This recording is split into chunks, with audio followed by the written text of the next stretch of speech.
ڕۆژی پێنجەمی شەڕ و ئەو داوای بۆ بزوستنەوەی خەڵکی کوردستان نراوەتەوە. 5 ڕۆژ بەسەر دەستپێکردنی شەڕی ڕاستەوخۆی نێوان ئەمریکا و ئیسرائیل لەلایەک و کۆماری ئیسلامی ئێران لەلایەکی تردا تێدەپەڕێت. شەڕێکی کە هەر لە کاتژمێرە سەرەتاییەکانیدا لە سنووری ڕوبەڕووبوونەوەیەکی دوولایەنە تێپەڕی و بەو سیاسەتە جەنگیەی کە کۆماری ئیسلامی گرتیە بەر بەکردەوە بوو بە قەیرانێکی ناوچەی.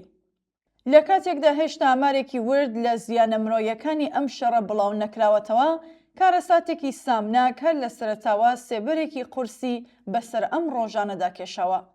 بردمانکردنی قوتابخانەیەک لە شاری میناب کە تیادا پتر لە 160 خوێندکاری کچ و معالم و کارمەند کوژران.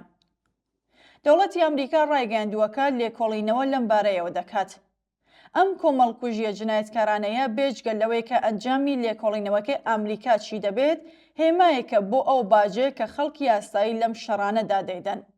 بۆ تێگەیشتن لە ڕاستیەکانی ئەم شەڕە دەبێت بە وردی چاو لە پشپەردەی دروشم و بانگەشە فەرمیەکان بکەین. ئەوەی کە وەک ئامانجی ڕاگەندراو دەخرێتە ڕوو واتە دۆسێ ئەتۆمی، بەرنامەی موشەکی و پشتگیریکردن لە گروپە چەکدارە ناوچەیەکان زیاتر پلاتفۆرمێکی ڕەواڵەتیە بۆ دانوستان نەک ناوەڕۆکی سەرەکی کێشەکان. ئامانجی استراتێژی ئەمریکا زۆر لەوە ڕوونترە.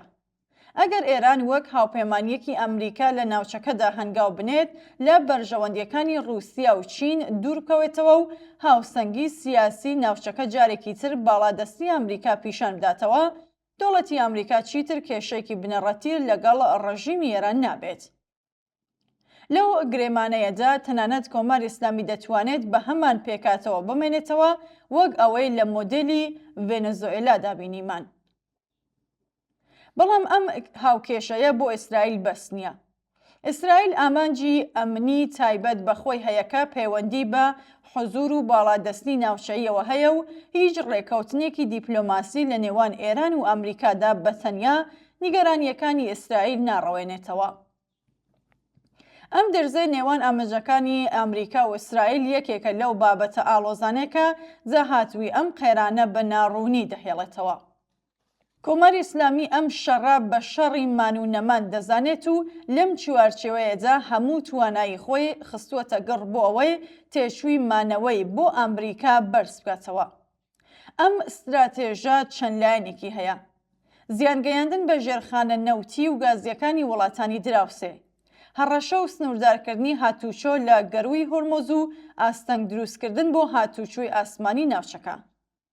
ئامانج لە هەموو ئەمانە بریتیە لە تێکزانی ئابووری وڵاتانی کەندا و بەرزکردنەوەی نرخی جیهانی وزە و سەرنجام سەپاندنی تێچوویەکی ئابووری قورس بەسەر ئەمریکا و هاوپەیمانەکانیدا. کۆماری ئیسلامی لە بەرامبەر باڵادەستی هێزی سەربازی ئەمریکادا مەیدانی ڕەکابەریەکەی گواستووەتەوە بۆ بواری ئابووری و شەڕی درێژماوە و بەشێنەی. لەم لۆژیکەدا تەنها مانەوە بە سەرکەوتن دادەنرێت. ڕژیمێکی کە لە ژێر بردومانیشدا درێژە بە مانەوەی خۆی بدات لە گێڕانەوە ناوخۆیی و ناوچەیەکانی خۆیدا دەتوانێت ئەمە وەک خۆڕاگری بفرۆشێتەوە. بەڵام ئەم استراتێژە دەچێتە خزمەت ئامانجێکی تری کۆتاییشەوە، واتە کردنەوەی ڕێگایەک بۆ پاشەکشەیەکی ئابڕوومەندانە و سات و سەودایەکی سیاسی کە بتوانێت ڕژێمەکە بپارێزێت. ئایا ئەم شەڕە لە کوردماوەدا کۆتایی دێت؟ بەڵگەکان نیشانی دەدەن کە وەڵامەکە ئەرێ نییە. ترامپ چەندین جار باسی لە ویستی خۆی بۆ ڕێکەوتن لەگەڵ ئێران کردووە و لەم دوایەنەدا مۆدێلی ڤێنزوئێلای وەک نمونە هێناوەتەوە. شوێنێکی کە ئەمریکا بە دەستگیرکردنی مادۆرۆ ڕازی بوو، بەڵام دەوڵەتەکەی بە دەستکاری نەکراوی هێشتەوە. سەبارەت بە کۆماری ئیسلامیش دوای کوژرانی خامنەئی ئەم ئەگەرە هەیەکە ڕێبەری نوێ لە بەرامبەر گەرانتیکردنی مانەوەی ڕژیمدا گۆڕینی سیاسەتە استراتیژیەکانی بەرامبەر بە ئەمریکا و کردنەوەی دەرگای ئابووری ئێران بەڕووی سەرمایە ڕۆژەواییدا بگاتە ڕێکەوتن. استراتێژی جەنگی ئێستای کۆماری ئیسلامی هەرچەندە پڕتێچووە، بەڵام لە خزمەت ئەم پاشەکشە ئاراستەکراوەدایە. 5 حزبە هاوپەیمانەکەی کوردستان لە داوی سیاسەتێکدا کە چەندین جار تاقی کراوەتەوە. لەناو ئەمە ڕووداوانەدا دوێنێ ئەمریکا ڕایگەیاند کە پەیوەندی بە گروپە چەکدارە کوردیەکانی ئێران و حزبە دەسەڵاتدارەکانی هەرێمی کوردستانەوە کردووە و داوای لێکردوون لە ناوچەی کوردستانەوە بچنە ناو ئۆپراسیۆنی سەربازی زەمینیەوە لە دژی کۆماری ئیسلامی. هەروەها بەپێی راپۆرتی تۆڕی CNN ئاژانسی هەواڵگری ناوەندی ئەمریکا CIA خەریکی کارکردنە لەسەر پلانێک بۆ پەرچەککردنی هێزە کوردیەکان بە ئامانجی هاندانی ڕاپەڕینێکی جەماوەری لە ئێران. ئەگەر کۆتایی هاتنی شەڕ و سازشی کۆماری ئیسلامی لە بەرامبەر داواکاریەکانی ئەمریکا ئەگەرێکی کراوە بێت، لەو حاڵەتەدا ڕوونەکە استراتێژی ئەو 5 حزبە هاوپەیمانەی کە بەرژەوەندیەکانی خۆیان بە سیاسەتەکانی ئەمریکاوە گرێداوە نەک هەر ناگاتە ئەنجام، بەڵکو مەترسی دووبارەبوونەوەی کارەساتێکی هاوشێوەی فروغجاویدانی ڕێکخراوی مجاهدینی خەڵقی لێ چاوەڕوان دەکرێت. ئەو هێرشە سەربازیەی لە ڕۆژانی کۆتایی شەڕی 8 ساڵەی ئێران و عێراقدا کرا و بووە هۆی کۆمەڵکوژیەکی بەربڵاوی هێزەکانی ئەو ڕێکخراوەیە. ئەمریکا هەروەک چۆن بزووسنەوەی ڕۆژاوای لە سووریا جێهێشت کاتێک بە ئامانجەکانی خۆی گەیشت، ئەم هاوپەیمانیەتێش کاتێک سات و سەوداکەی لەگەڵ تاران سەربگرێت لە مەیدانی شەڕدا بەتەنیا جێدەهێڵێت. هەڵوێستی ئێمە وەک هێزێکی سیاسی لە کوردستان کە باڵێکی چەکداری هەیە ڕوونە. ئێمە نەک هەر بەشێک نین لەم پرۆژەیە، بەڵکو ئەوە بە دەستپێکی کارەساتێک بۆ جاهاتووی بزووسنەوەی مافخوازانەی خەڵکی کوردستان دەزانین.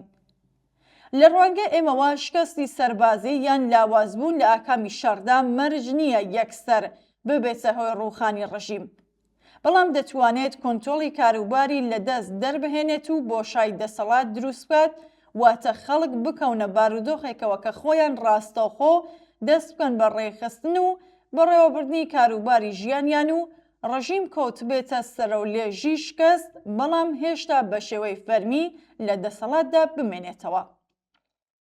تەنیا ڕێگا بۆ کەمکردنەوەی تێشووی ئەم قۆناغا ئەوەیە کە خەڵک پێشوەختە ئامرازەکانی بەڕێوەبردنی کاروباری ژیانی خۆیان دروست بکەن، واتە مێکانیزمەکانی بڕیاردانی بە کۆمەڵ، دابەشکردنی سەرچاوەکان، دابینکردنی ئەمنیەتی گەڕاک، ڕاپەڕاندنی خزمەتگوزاریە سەرەکیەکان و چارەسەرکردنی کێشە کۆمەڵایەتیەکان لەسەر بنەمای ئیرادەی گشتی. کوردستان لەم دۆخەدا دەتوانێت نەک لە ڕێگەی استراتێژی جەنگی ئەمریکاوە، بەڵکو لە خاڵێکی جیاوازترەوە بێتە ناو گۆڕەپانەکە. کۆمەڵگای مەدەنی لەم ناوچەیەدا گەشەی کردووە. خەڵک لە زۆر بواردا ئەزموونی جۆراوجۆری خۆڕێخستنیان هەیە و هاوپشتی کۆمەڵایەتی لە ئاستێکی تاڕادێک بەرزدایە.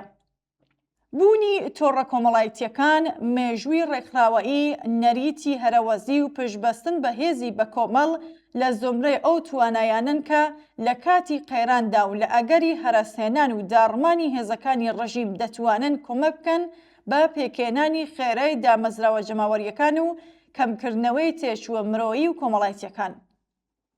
لەو کاتەدا بۆشایی دەسەڵات نەک ئەو هێزانەی بە یارمەتی CIA پڕچەکراون، بەڵکو ئەو جەماوەرە پڕی دەکاتەوەکە بڕیاری داوە چارەنووسی خۆی بەدەستەوە بگرێت.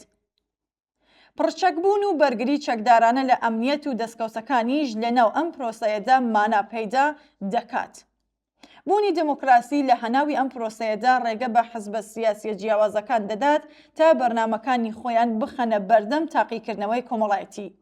بە واتایەکی تر ئەوەی لە زۆر ناوچەدا ڕەنگە ببێتە هۆی پاشاگەردانی و ئاژاوە لە کوردستاندا ئەگەر بە دروستی ڕێک بخرێت دەتوانێت لە شێوازێکی نەزمی جەماوەری و بەڕێوەبردن لە خوارەوە نزیک بێتەوە.